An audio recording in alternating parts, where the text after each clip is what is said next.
이준석 대표가 굉장히 총명한 분이잖아요. 예. 근데 그 얘기를 들으면서는 야 진짜 총기가 많이 떨어졌구나. 총기가 떨어진 건지 아니면 사심이 혹은 질투심이 뭐 사심이든 질투심이든 그것이 총기를 덮은 것인지 알 수는 없지만 그런가요? 좀 상식적으로 말이 좀 안 되잖아요. 그렇다고 해서 이준석 대표가 한동훈 대표를 부러워한다. 부러워하고 질투심을 느낀다. 그것도 아니에요. 아니다. 솔직히 우리가 톡 까놓고 이야기해서 우리 이준석 대표는 자기 혼자 힘으로 그 보수 정당에서 당 대표에 뽑힌 사람이고 야, 이게 성향이 나왔어. 우리 이준석 대표. 아니, 야, 뭐, 네. 우리 이준석 대표 나왔습니다. 저는 뭐 솔직히 이준석 대표를 아끼고 되게 좋아해요. 예. 그 인간은 자꾸 이상한 나에 대해서 이번에도 뭐 특별 감찰관 되라 뭐 이런 이게 차도살인이거든요. 근데 그 잘 보세요. 그리고 당 대표로 있었을 때 이준석 대표 같은 경우에는 모든 선거 다 이겼습니다.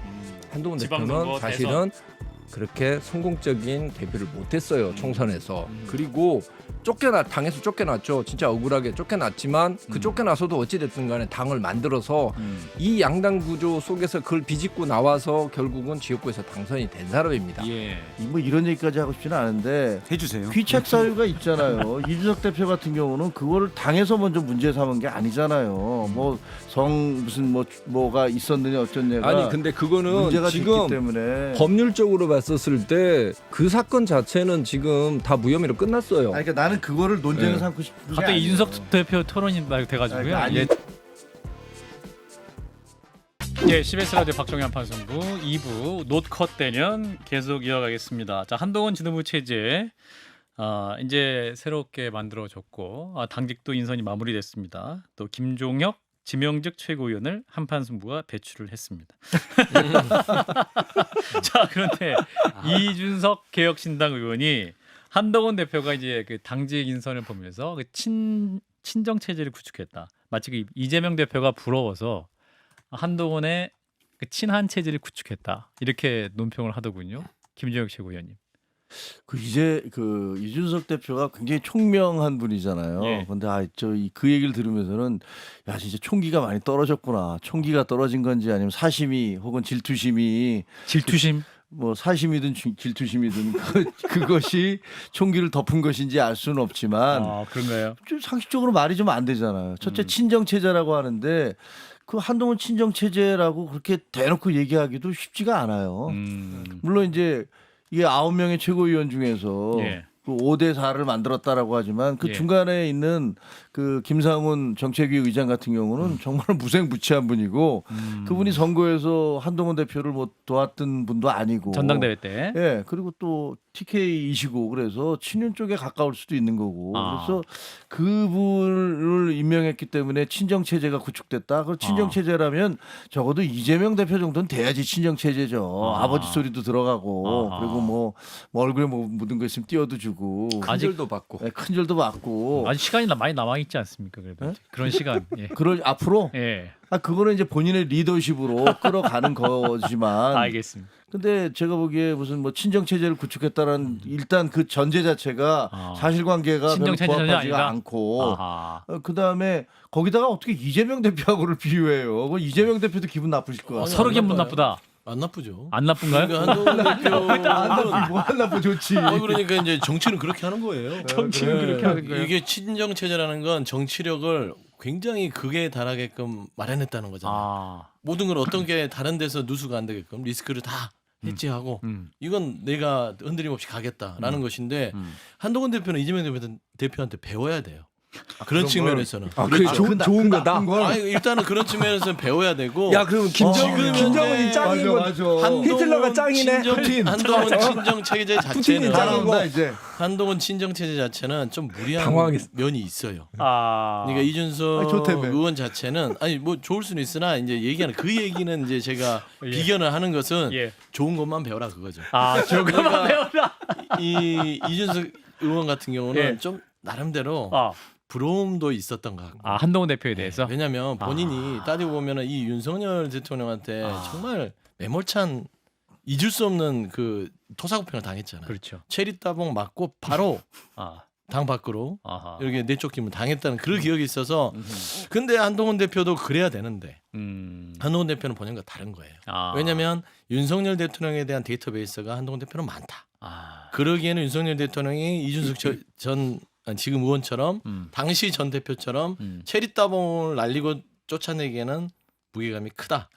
부러운 거예요. 자. 그래서 전 친정체제인데 정확히 한마디로 말씀드리면 친정체제는 저는 아니다고 봐요. 한동훈 친정체제 그냥 아니다. 한동훈 지금 대표는 어렵사리 말하자면은 친정체제 비슷한 거를 흉내내서 유사 꾸려놨고 친정체제. 등기로 따지면 본등기를 못하고 가등기. 가등기 상태다. 이야 예리합니다. 자 우리 김웅 의원님. 받은 게 표현 좋으시겠어요. 그렇게 번등기여서 제가 늘 이야기하지만 민주주의 정당에서 이런 친정 체제를 유지를 한다는 것은 부끄럽게 생각을 해야지 배워서는 안 됩니다. 그거 해가지고 뭐가 이게 나라에 도움이 되겠어요. 친정 그리고 한동훈 지금 체제가 친정 체제다라고까지 이야기하는 것은 예. 그거는 제가 봤을 때 조금 무리한 해석이고 그건 아닙니다. 그건 아니고 저는 지금처럼 이렇게 서로 긴장을 하고 소수 의견이 계속 나올 수 있는 체제가 맞다고 봅니다. 그리고 또 우리 그렇다고 해서 이준석 대표가 한동훈 대표를 부러워한다. 부러워하고 질투심을 느낀다. 그것도 아니에요. 아니다. 솔직히 우리가 톡 까놓고 이야기해서 우리 이준석 대표는 자기 혼자 힘으로 그 보수 정당에서 당 대표에 뽑힌 사람이고 야, 이게 성향이 나왔어. 우리 이준석 대표. 아니, 야, 뭐, 네. 우리 이준석 대표 나왔습니다. 저는 뭐 솔직히 이준석 대표를 아끼고 되게 좋아해요. 예. 그 인간은 자꾸 이상한 나에 대해서 이번에도 뭐 특별 감찰관 되라 뭐 이런 이게 차도살인이거든요. 근데 그 잘 보세요. 그리고 당 대표로 있었을 때 이준석 대표 같은 경우에는 모든 선거 다 이겼습니다. 한동훈 대표는 지방선거, 사실은 대선. 그렇게 성공적인 데뷔를 못했어요 총선에서. 그리고 당에서 쫓겨났죠. 진짜 억울하게 쫓겨났지만 그 쫓겨나서도 어찌됐든 간에 당을 만들어서 이 양당 구조 속에서 그걸 비집고 나와서 결국은 지역구에서 당선이 된 사람입니다. 예. 솔직히 이준석이 한동훈하고 이게 비교해 봤었을 때 이준석이 못 가진 건 뭐냐? 제가 보기에는 대통령 부부의 총애 그리고 장해찬의 칭송 그 두 가지밖에 없어요. 나머지 뭐가 부럽겠습니까? 개혁신당 하시는 거 아니에요? 지금 말은 자체가 거의 개혁신당 대변인이에요. 첫째 그건 아니고 그런 거 나는 국민의 오해할 수 있어요. 사실관계 정정과 그리고 이제 반론인데 역시 사실관계 최고위원님. 예. 정정은 일단 체리 따봉은 그걸 한 다음에 쫓아낸 게 아니고요. 그만두고 난 다음에 그 말썽을 피우던 당 대표가 없으니까 굉장히 당이 조용해졌네요라고 하면서 보낸 게 체리 따봉이니까. 권성동 의원과 네, 앞에 난리나 뒤에 난리나 뭐. 앞뒤가 틀렸다는 말씀을 예. 드리고 예. 그걸 날려서 쫓아낸 게 아니다. 그 찍힌 것만 그렇죠. 그다음에 이 이준석 대표가 갖지 못한 것 예를 들면 그 윤석열 대통령의 그 지지와 그다음에 장해찬 이거 뭐저 네, 전 최고. 후보의 칭송 그거를 그러면 한동훈 대표는 가졌나요? 그럼요. 아니, 찾아보십시오. 보세요. 그 장해찬 그 씨가 정말 유튜브에 나가서 한동훈 대표에 대해서 막 극찬하는 게 아주 많이 있습니다. 그러니까 보십시오. 아니 그러니까 언제요? 최근에 나는 이해 총선 전에. 그러니까 총선 전에. 총선 총선 전에. 전에. 총선 전에. 총선 전에 그러니까 저는 그런 이번에 거 다 기억해요. 경선에 나오고 난 다음에 그리고 그 비상대책위원장 하고 나서 1월달에 그 논란이 있고 난 다음부터는 다 아시잖아요. 얼마나 대통령이 그 경로를 하고 예. 그다음에 여사도 마찬가지였고 그래서 지난 7개월 동안이 그렇게 별로 순탄한 과정이 아니었잖아요.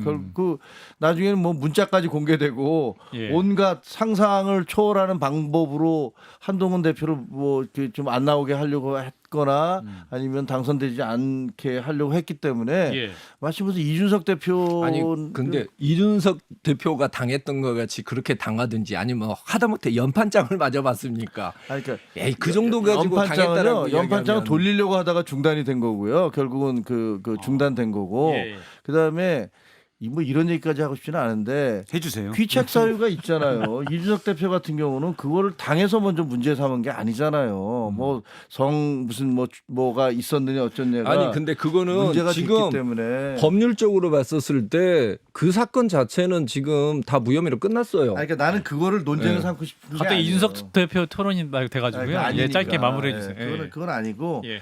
그 말씀드린 게 그거예요. 아까 네. 장해찬 그 알겠습니다. 후보도 그 이후에 계속해서 공격을 했고 예. 요새도 굉장히 공격을 많이 하고 있잖아요. 예. 그리고 대통령의 총애도 과거에 한참 20년 동안 있었는데 사라져 버렸던 거고. 20년씩이나 있었죠. 네, 그렇죠. 지금 사실 없다. 뭐 친정 체제라기보다는 예. 제가 볼 때 그냥 방어벽. 저희가 옛날에 뭐 그 만화 영화 같은 거 보면 우주전함 VU 같은 경우에 쫙 외부에서 포를 쏘면 방어벽이 쫙 펼쳐지거든요. 그런 방어벽 같은 거지 않을까라는 생각을 해요. 그러니까 이재명 대표는 방탄 리스크에 대한 그 사법 리스크에 대한 방어벽이 될 거고, 그다음에 한동훈 대표는 대통령 리스크에 대한 최소한의 방어벽을 지금 짓고 있다라는 생각이 좀 듭니다. 당내 네. 지도부내. 지도부내. 그렇군요. 자, 일단 국민의힘 얘기 여기까지 해보고요. 자, 민주당 얘기로 넘어가 보겠습니다. 우리 맥 소장님의 네. 활약, 또 우리 김웅 의원님의 활약도 기대해 보면서, 자, 더불어민주당의 그 DJ 사저 매각 문제로 또 이 뉴스의 중심이 되고 있습니다. 좀 죄송한 얘기지만 전당대회 소식보다 이 네. DJ 사저 매각 논란이 더 큰 뉴스가 되고 있는데. 전당대회는 뭐 거의 마무리가 됐으니까요. 예, 뭐 얼마 안 남았으니까. 그렇죠. 자, 우리 맥 소장님, 이거 어떻게 풀어야 됩니까? 저는 사제- 이제 예. 좀더 이제 DJ 김대중 전 대통령 사저 이 부분들은 좀 그 정부나 서울시에서 이게 문화적인 문화유산 정도의 수용을 가지고 고민했었으면 어땠을까 많이 요구를 했었어요. 예. 왜냐하면 이제 여러 가지로 이제 그 돌아가신 뒤로 이효 여사도 돌아가시면서 자식들에게 이 부분에 대해서 좀 당부를 했어요. 잘 이거를 유지하고 관리해달라. 예. 그리고 이제 세부적인 부분도 있지만 이거는 뭐 저는 김홍걸 전 의원을 한번 불러서 세부적인 내용을 들었으면 좋겠어요. 빈 문제가 좀 많다고잖아요. 예, 뭐 그렇게 얘기를 하지만 그 이상의 많은 그 형제들 간에 얽힌 집안일이 있어서 제가 여기에서 얘기를 하기는 좀 부적절한 것 같고 아하. 크게 봐서는 저는 그겁니다. 새로운 미래 쪽에서 이 부분이 일단은 그 카페 운영하는 그 사인에게 넘어가서 여기가 이제 그런 식으로 운영이 된다는 것이 굉장히 부적절하다고 하면서 민주당을 비판했어요. 전병헌 대표죠. 예. 근데 저는 그 부분에 대해서도 새로운 미래가 오버한 거라고 생각합니다. 오버했다. 그렇죠. 아. 본인들은 뭐 했어요? 음. 그러니까 본인들도 알고 있었어요. 동교동과 관련돼서 이 사저가 그동안 오랫동안 골머리를 앓고 있었던 걸 알고 있었습니다. 그때 가서 아무것도 안 한 분들이 그게 넘어가니까 이제 와서 민주당을 향해서 거대 야당에서 뭐 했냐, 민주당이 김대중 정신을 지키냐, 같이 지켜야죠. 누굴 욕하면서 지키는 게 아니잖아요. 그래서 이런 부분에 있어서 저는 굉장히 부적절하다고 생각하고 저는 그 일단은 소유권이 넘어가기 때문에 이 사람이 재산권을 가져올 수는 없습니다. 하지만 뭔가 당 차원에서 그 다음에 저는 오세훈 시장도 의회를 떠나서 김대중 전 대통령 정치인으로서 그래도 뭐 여러 가지 귀감이 되시는 부분이 있기 때문에 예. 이 부분을 다시 뭔가 국가나 시가 서울시가 이렇게 좀 안아서 문화유산 쪽으로 좀 발전시키는 게 어떨까? 근데 이분이 이제 인터뷰를 했더니 네. 다시 팔 생각 없다. 네. 전시관으로 운영할 예정이다. 저도 이걸 오래전에 들었어요. 아. 이 분이 이제 그 커피 관련된 일을 하세요. 예. 그래서 여기에 카페를 만들고 그리고 또 김대중 전 대통령을 굉장히 존경하는 사람입니다. 그래서 이제 기존의 어떤 그런 걸 허무는 게 아니라 갖고 있는 것들을 이제 시민들이 와서 커피도 마시면서 이 김대중 대통령의 어떤 이런 여러 가지의 유산들이나 유물들을 좀 볼 수 있게끔 하겠다. 전시장으로 만들겠다. 이런 의견이긴 한데 예. 뭐 본인도 지금 이 대화했던 기간이 갑자기 정해진 게 아니에요. 꽤 오랫동안 이루어졌던 게 있어서 갑자기 이렇게 됐다고 이거 등기한 지 얼마나 됐다고 벌써 또 포기하겠습니다 할 수 없잖아요. 예, 그러니까 운영을 해보고 그 기간 동안 민주당이든 또 김대중 전 대통령에 대해서 여기에 대해서 고민하는 사람들이 지혜를 모아서 오세훈 시장까지 포함해서 국가까지 포함해서 이거를 다시 한번 전환하는 시도도 필요하지 않을까. 근데 이게 더 이슈가 돼서 만약에 열면 더 잘 될 것 같은데요. 그럴 그래서 것 더 같아요. 팔기 싫어질 것 같은데요. 그러니까 그 부분들이 민간이 있다 하더라도 그 민간에 얘기를 해서 서울시에서 지원할 수 있는 방안도 있어요. 잘 관리하게끔. 김재혁 최고나 저는 좀 예. 반대를 하는데요. 어떤 반대입니까? 일단 첫째로는 그 김홍걸 씨가 예. 그 상속세를 내기 위해서 그걸 매각을 했다고 하잖아요. 예. 그러니까 저는 그것도 참 의아스러워요. 제가 알기에는 아파트가 여러 채 있었잖아요. 아파트 팔면 되지 않습니까? 아니 왜 김홍걸 씨가 뭐 평생에 어떤 직업을 갖고 있는지 뭐 저도 좀 알고는 하지만 뭐 특별한 거 없이 뭐 아버지 후광을 많이 입으셨잖아요. 그래서 국회의원도 하셨고 예. 그러면 그 아버지에 대한 최소한의 예의는 지켜야 되는 거 아니에요?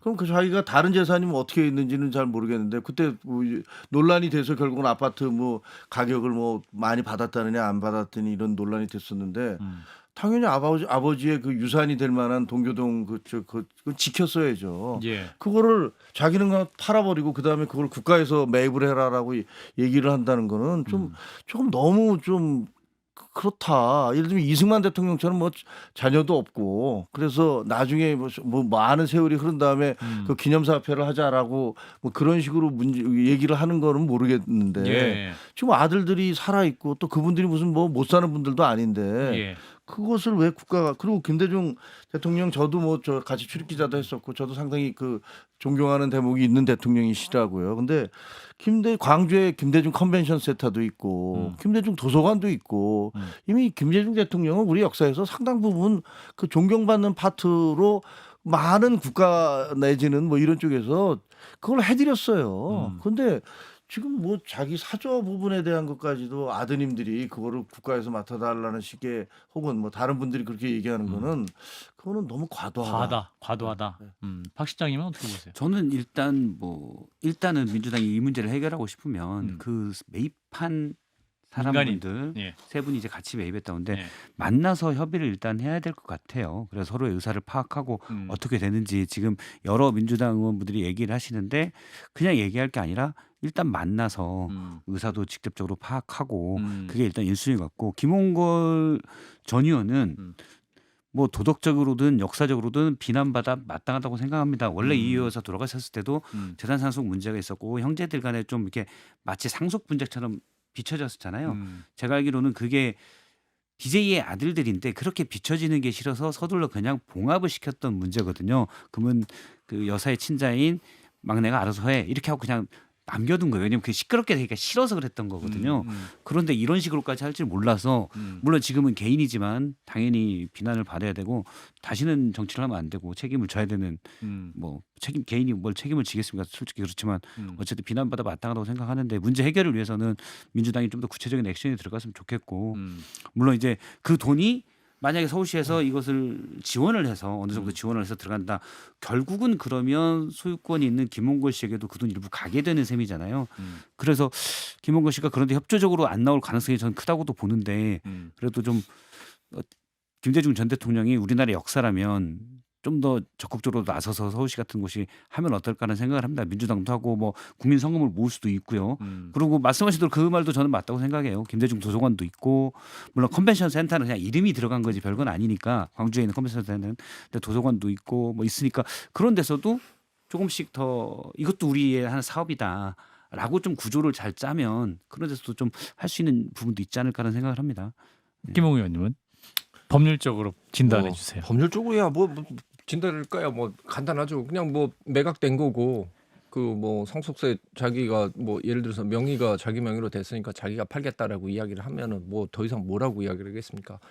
근데 이거는 그 동교동 사저라는 건 제가 봤을 때는 이거는 우리 근현대사를 상징하는 공간 중에 하나예요. 그리고 딴 거보다 민주당의 정통성과 관련된 문제입니다. 방금 저기 우리 소장님께서 왜 새로운 미래는 왜 그거 안 했냐라고 이야기를 하는데 만약에 이 문제에서 새로운 미래가 만약에 이 문제를 해결을 한다 그러면 DJ의 적통은 새로운 미래에 있다라고 이야기를 하는 거예요. 다른 데서 하려고 하고 오세훈 시장이 나서서 뭘 하겠다라고 하고 정부가 뭘 하겠다고 하더라도 민주당은 안 된다. 이거는 우리 정통성에 관련된 문제이기 때문에 우리 당에서 해결을 하겠다라고 나서야 되는 게 맞다고 보고요. 그래서 저는 뭔 생각을 하냐. 민주당은 최상병 사건하고 똑같이 정치적으로 이용은 엄청나게 잘해요. 그리고 뭐 우리는 그 고 김대중 대통령의 뭐 뜻과 그 민주 정신을 뭐 본받는다라고 이야기를 하지만 정치적으로 이용은 다 해먹고 이런 부분에 있었을 때는 보면은 그건 개인적인 문제다라고 넘기는 거죠. 김홍걸 씨 물론 그분이 제가 봤을 때는 잘못된 건 맞아요. 누가 보더라도 비난할 수 있겠죠. 그러면 그 사람한테 책임을 지르고 넘어갈 것인가? 그건 아니죠. 제가 만약에 민주당에서 민주당에 대한 애정을 가지고 있는 사람이라고 이야기를 하면 야 우리 뿌리와 같은 곳인데 이거를 어떻게 남한테 맡기냐. 우리가 이거는 찾아와야 된다라고 하는 게 맞는 것 같고 지금 민주당에 제가 봤을 때는 뿌리가 없는 민주당의 모습, 즉 레가시가 사라진 민주당이 그냥 그대로 보여주는 거예요. 이 현상 자체가 정말 부끄럽게 생각해야 되는 것이고 민주당 지지자들로서는 우리가 지금 민주당이 어디를 가고 있는가에 대해서 스스로 자문을 해봐야 돼요. 이런 사태는 남한테 미루면 안 되죠. 그러면은 DJ가 했던 그 엄청난 그 업적과 그 민주주의 그 민주당에 끼쳤던 그 영향력, 그 적통성 그거 다 버릴 겁니까? 참 그러니까 맥 이게 소장님. 이제 김 의원님이 얘기하는 건 민주당을 비판하기 위한 어떤 이렇게 딱 논리 구조예요. 그러니까 민주당이 김대중 정신을 버렸기 때문에 사죄에 대해서 무관심하다. 이게 전형적으로 비판을 위한 비판인데 그럴 일은 없고요. 아니요. 그건 비판을 위한 비판을 위한 맞는 게 비판이에요. 왜 그러냐면 아니, 잠깐만요. 비판을 제가 받을 얘기를 만하니까. 잠깐 저 얘기 좀 할게요. 네. 그러니까 새로운 미래를 제가 얘기를 했던 건 그거예요. 그러니까 말씀한 대로 새로운 미래는 내가 뭐 했냐고 왜 그랬냐면 예. 차라리 말씀한 대로 김대중 정신을 먼저 선점할 수 있으면 민주당 요구를 하지 말고 본인들이 액션을 취해서 민주당이 말씀한 대로 이거에 대해서 조금 관심을 덜 갖고 있을 때 새로운 미래가 안아버려요. 그러면 새로운 미래가 김대중 정신을 안는 거예요. 그럼 민주당과 차별화가 될 수 있기 때문에 뭐 있냐는 거죠. 왜 욕만 하냐 그거예요. 저는 그 얘기를 하는 거죠. 새로운 미래가 지금 의원이 몇 명 있죠? 아니 의원이든 말든 그분들 아니, 돈이 거기- 많아요. 아이고. 뭐 빼줘야만 이거를 뭐 민주당만큼 하나요? 많습니까? 그건 아니죠. 그러니까 안 되는 거예요. 결국엔 왜 말이 안 돼? 아니 새로운 미래가 아니, 책임을 안 졌으니까 자기들이 적통성을 갖고 아니 싶었으면 이 국회의원만 문제를 네가 해결해야 사람입니까? 된다? 배지를 그게 달아야 말이 되는 아니, 사람입니까? 근데 새로운 그런 미래가 의식을 저는 뭐- 버리셔야 되는 게 에이, 그런 의식이 왜냐하면 아니라 김웅 의원 전병훈 대표도 그렇고 전 의원이시고 오랫동안 많은 중진으로서 동교동계 출신들이 다 새로운 미래에 있습니다. 아셨어요? 그렇기 때문에 이낙연 전 의원부터 동교동에서 밥 먹고 그 사저에서 국도 먹고 했던 사람들이에요. 그러면 그분들 애정은 더 심하죠. 그러면 배지 떨어지면 거기서 고민 안 합니까? 그래서 그분들은 배지 있는 민주당이 책임져야 된다. 그런 논리는 이상한 논리잖아요. 이제 뭐 그러니까 제가 말씀은 이제 얘기하는 거는 동교동계가 다 동교동에 새로운 미래 갔기 때문에 그러니까 동교동에 새로운 미래를 갖기 때문에 정말 그들이 동교동에 대해서 한다면 먼저 액션을 하고 우리가 이렇게 돈을 모아서라도 이걸 찾아오겠다라는 액션이 낫지 민주당 너희들은 뭐냐 욕을 하는 건 잘못됐다는 거예요. 아니, 근데 이제 민주당은 교육 의원님 그래서- 얘기는 근데 민주당 욕 차원이 아니라 민주당 정통성을 지키라는 애정 어린 조언 아니 그러니까 같은 거 정통성이 아니에요? 없다는 거 스스로 인정을 하는 거잖아요. 정통성이 없다는 DJ의 부분을 정통성은 지적하기 위해서 없다는 그 얘기를 거지. 하는 거죠. 아니 그게 있으면 어떻게 이런 일을 해요? 사실 이걸 이렇게 방관할 수가 있는 거냐고. 근데 민주당이 신경을 예. 좀 덜 쓴 건 못 쓴 거는 맞는 것 같은데. 그건 인정해요. 박지원 덜 전 쓰고 의원 못 얘기- 쓴 건 박지원 맞으나 의원님 얘기를 이것 때문에 들어보니까 아예 김대중 정신을 다 네. 버렸다고 하기에는 너무 오케이. 과한 자, 비판. 박지원 실장님, 의원님 그럼? 얘기를 들어보니까 김홍걸 씨가 연락이 잘 안 됐었대요. 그래서 어떻게 아. 추진되는지를 좀 알아보려고 전화를 안 했는데도 받았습니까? 거의 연락이 잘 두절. 아하. 그것도 이제 누군가 얘기를 해서 이게 뭐지 해가지고 알게 됐다는 거예요. 그러니까 그 다음에 연락하려도 두절 잘 안 받고 일단은 그냥 혼자 다 생각이 있었기 때문에 안 받았을 것 같아요. 억지로. 본인의 계획이 있었으니. 김홍걸 전 의원이 안 받았을 것 같은데 연락이 잘 안 됐다고는 하더라고요. 근데 아. 그럼에도 불구하고 사실 문재인 정부 때부터 원래 김홍걸 전 의원이 저런 스타일이라는 건 민주당 내에 다 알고 있었습니다. 저런 스타일이라 하면 샤이하죠. 그냥 샤이하고 역사인식 약간 없고 아, 우리 아버지가 대통령 뛰어난 대통령이었지만 예. 나는 좋은 재산 물러받으면 땡이다. 좀 더 적나라하게 얘기하면 예. 그런 거를 민주당 내에서 동교동계나 이런 분들은 다 알고 있었어요, 사실은. 아, 근데 뭐 그래요? 말릴 수도 없고 어차피 이제 아하. 상속자였기 때문에 말릴 수도 없고 그렇다고 뭐 개인으로 된다면 뭐 어떻게 할 수가 없으니까. 예, 예. 근데 문재인 민주당 공천을 정부는 받으셨죠. 그렇게 다 알면서 왜 공천을 줬어요? 그러니까 아, 우리 제가 박 실장이 오늘 주신 거 아니신가?